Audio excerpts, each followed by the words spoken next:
अस्सलाम वालेकुम वरहमतुल्लाहि वबरकातुहू। डियर होम पैस, उम्मीद है कि आप बखैर से होंगे। आज मैं एक ऐसे मौजू पे बात करना चाहता हूँ जो कि अक्सर घरों में बच्चों के सिलसिले में देखने में आता है। बाज़ बच्चों की वजह से वालिदैन परेशान होते हैं कि वो देर से चलना सीखते हैं, यानी लेट लर्निंग टू वॉक। उसमें वालिदैन ज़ाहिर है परेशानी की बात है कि अगर बच्चा वक्त पे चलना ना सीखे तो परेशानी होती है। इसमें दो तीन चीज़ें मैटर करती हैं और होम्योपैथिक तरीके इलाज में बहुत सी अद्वियात हैं जो इलामात के मुताबिक काम करती हैं, लेकिन मैं यहाँ पे सिर्फ 3 अद्वियात का जिक्र करूँगा जो कि बहुत ही मौसर साबित होती हैं। सबसे पहले है कलकेरिया काफ। कलकेरिया काफ में बच्चा जो है वो इसलिए चलना नहीं, ताकत उसकी टांगें नहीं पकड़ती और चलना नहीं शुरू करता कि उसकी हड्डियों की नशो नुमा जो है वो सही नहीं होती।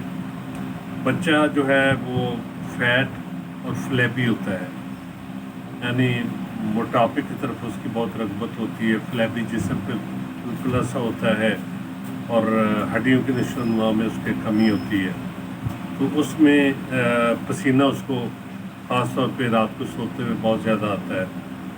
इसमें इसके बच्चे को जो कलकेरिया काफ का बच्चा होता है गोश्त नापसंद होता है। इनडाइजेस्टेबल चीज़ें मसलन कोयला, चाक, मिट्टी, पेंसिल उसे पसंद होते हैं। अंडे, वाइल्ड एग वो बड़े शौक़ से खाता है और दूध उसको हज़म नहीं होता। दूध हज़म ना होने की वजह से, कैल्शियम की कमी की वजह से उसकी हड्डियों की नशो नुमा जो बेहतर नहीं होती। दूसरी मेडिसिन जो बेहतरीन है वो है एगेरिकस। एगेरिकस में बच्चे की ज़हनी नशो नुमा जो है वो मुतासर हुई होती है, ज़हन कमज़ोर होता है और जिसकी वजह से उसकी जिस्मानी नशो नुमा भी नॉर्मल नहीं होती।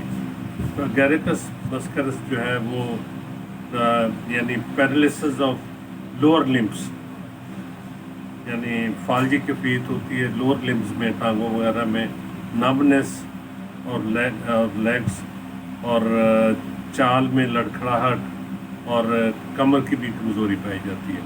सो एगेरिकस का बच्चा जो है ना वो ज़हनी नशो नुमा में कमी खराबी की वजह से वो देर से चलना सीखता है।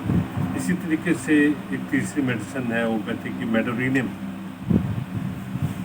इसमें भी बच्चे की टांगें जिस्म के लिए भारी होती हैं, हैवी होती हैं और घुटने चलते वक्त मुड़ जाते हैं, टर्न हो जाते हैं, जिसकी वजह से चाल में गेट या लड़खड़ाहट पाई जाती है और वो बच्चा जो है चलने की निस्बत फिर फर्श पे घुटनों के बल टांगे घसीट के चलता है। सो ये 3 मेडिसिन हैं जो कि बहुत बेहतरीन काम करती हैं लेट लर्निंग टू वॉक, अगर बच्चा देर से चलना सीखे। बाकी और भी बहुत सी अद्वियात हैं सिम्टम के हिसाब से हैं। इन अद्वियात के जो मैंने सिम्टम बताए हैं उन सिम्टम के हिसाब से ये 3 अद्वियात मददगार साबित हो सकती हैं।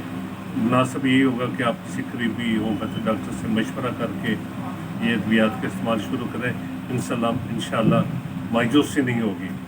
और अगर आपने और जिन दोस्तों सुन रहे हैं उन्होंने होम्योपैथिक के और चैनल को सब्सक्राइब नहीं किया हुआ, इसे सब्सक्राइब करें